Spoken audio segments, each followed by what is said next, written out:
दोस्तों drama serial बच्चों की नेक्स्ट आने वाली एपिसोड में आखिरकार जो बच्चों अपनी माँ को साफ अल्फाज में धमकी दे रही थी कि मेरी अगर जो दिलबर के साथ शादी ना हुई तो मैं किसी के साथ भी शादी का सोच भी नहीं सकती और मैं इसे घर छोड़कर हमेशा के लिए चली जाऊंगी। और इस मामले पे माँ हो जाती बड़ी परेशान और वो चाहती कि किसी तरह से दिलबर को मजबूर किया जाए ताकि इसकी जो शादी है ऐसे बच्चों के साथ हो जाए या दिलबर की माँ को राज़ी किया जाए। तो बहुत सारा अपसेट रहना शुरू हो जाती है और दूसरी तरफ जो दुर्दाना की सास है सबा, ये भी अपसेट रहती है, ना किसी के साथ सही तरीके से बात करती है और इसके बेटे भी बहुत उदास रहना शुरू कर देते हैं। तो दुर्दाना आती है जवाद के पास, आकर बात करती है, इसे समझाने की कोशिश करती है और कहती कि देखो मैं जानती हूँ कि जो कुछ भी हुआ है इससे गलत हुआ है, ऐसा नहीं होना चाहिए था, लेकिन मैं आपके सामने रिक्वेस्ट करना चाहती हूँ कि क्या आप अपनी ज़िंदगी ऐसे ही गुजारेंगे, ऐसे ही एक दूसरे के साथ जो वो मूड बनाकर रहेंगे, ऐसे ही मामलात ख़राब होंगे। तो मेरी बात माने तो ऐसा मत करें और अपने आप को सेट करने की कोशिश करें, मामलात को जो है वो सेट करें ताकि सब कुछ बेहतर होना शुरू हो जाए। आप जब परेशान रहेंगे तो आपको देखकर मैं भी बहुत ज़्यादा परेशान हो जाऊंगी और मैं नहीं चाहती कि किसी किस्म की मज़ीद परेशानी पड़े। तो जवाद जो होगा इसे चुप बैठा होगा, लेकिन दुर्दाना किसी तरह से इसे राज़ी करने की कोशिश करेगी और कहेगी कि अपनी मम्मा के पास जाएँ और जाकर उसके साथ बात करें और मामलात को ठीक करने की कोशिश करें। तो आगे से जो जिस वक्त जवाद होगा इसे मौके पे इनकार करेगा, लेकिन दुर्दाना इसे मजबूर करेगी और कहेगी कि इस घर की खुशी इसी में है,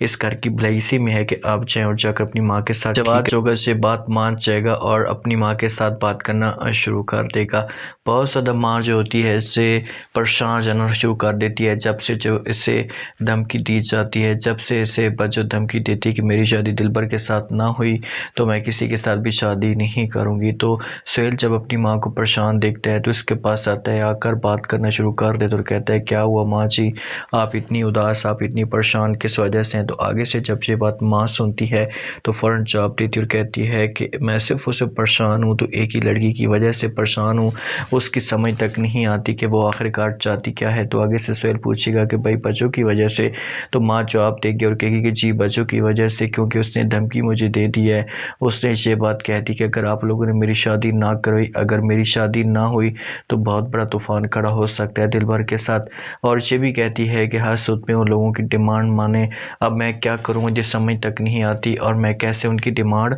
मान सकती हूँ। तो आगे से जब सुहेल ये बात सुनेगा तो अपनी माँ को जो समझाने की कोशिश करेगा, अपनी माँ को कहेगा कि ठीक है माँ जी आप बच्चों को बोलें और उनके साथ भी बात करें कि उनकी डिमांड हम पूरी करने के लिए तैयार हैं, बात उनको बस आप राज़ी करने की कोशिश करें। तो माँ ये बात सुनेगी तो ये जवाब देगी सुहेल को और कहेगी ये सब कुछ हम कहाँ से लाएंगे। तो आगे से सुहेल जो होगा वो जवाब देगा और कहेगा कि जो प्लाट है, ये जो ज़मीन है वो बेच देते हैं और उसके बाद जो है वो जो भी हिस्सा होगा इसे बच्चों को हम लोग दे देंगे, हमें कुछ भी नहीं चाहिए क्योंकि हम बच्चों को खुश देखना चाहते हैं, एक ही हमारी आखिरी बहन है। तो माँ जो होती है खुश हो जाती है और कहती है अच्छा ठीक है मैं बात करती हूँ उनके साथ और क्लियर करती हूँ। तो इसी वजह से माँ जो होती है इसे बात करेगी आगे। जो बुशरा होती है इसे जब वो आखिरकार फ़वाद को अपने पास बुलाती है और कहती है कि देखो फ़वाद मैं आपके साथ एक बात करना चाहती हूँ। तो आगे से फ़वाद कहता है कि एक बात नहीं, जितना आपका दिल करे आप उतनी बातें करें। तो आगे से बुशरा फ़वाद को समझाएगी और कहेगी कि देखें मैं मानती हूँ कि मामलात जो वो घर के ख़राब हुए पड़े हैं, लेकिन मामा ने जो कुछ भी किया हम उसे भुला भी तो सकते हैं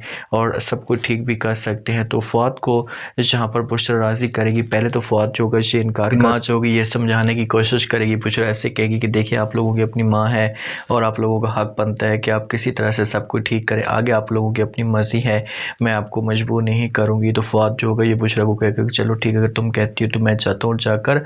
सब कुछ ठीक करने की कोशिश करता हूँ, क्योंकि बुशरा जो होगी ये फ़वाद के ज़िम्मे लगाएगी कि घर बहुत उदास रह चुका है और इस घर की खुशियों को जो बहाल किया जाए। तो किसी तरह से ये फिर जाएंगे, जाकर सबा के साथ बात करेंगे तो सब कुछ ठीक होना शुरू हो जाएगा। आखिरकार समीना बेगम कॉल करती है दिलबर की माँ को, लेकिन पहले से दिलबर की जो माँ होती है ये बदवाएँ दे रही होती है कि भाई वो लोग हमारी बात नहीं मान रहे। तो दिलबर जो होता है अपनी माँ को तो बार बार मजबूर करने की कोशिश कर होते, लेकिन माँ जो होती है ये ज़िद पे होती है तो इनकार कर देती है। तो इतने में जो वो फ़ौरन कॉल आ जाती है, जो हमारी बच्चों की माँ है वो कॉल करती है और कहती है कि भाई आपकी जो भी शर्त है, आपकी जो भी डिमांड है हमें मंजूर है, हम चाहते हैं कि आप आएँ और बात क्लियर करें। तो दिलबर की माँ जब ये बात सुनती तो बड़ी खुश होती है और शुक्रिया अदा करती है और कहती है कि अच्छा ठीक है हम जब बात क्लियर करते हैं। तो इस मामले पे जब दिलबर को बताया जाएगा तो दिलबर जो है बड़ा खुश हो जाएगा और बच्चों में अपनी माँ का शुक्रिया अदा करती है, गले से मिलती है। तो यहाँ पर जब बुशरा ये माहौल देख देखती है तो वो समझती है कि भाई ये सब कुछ दिलबर की वजह से हुआ है,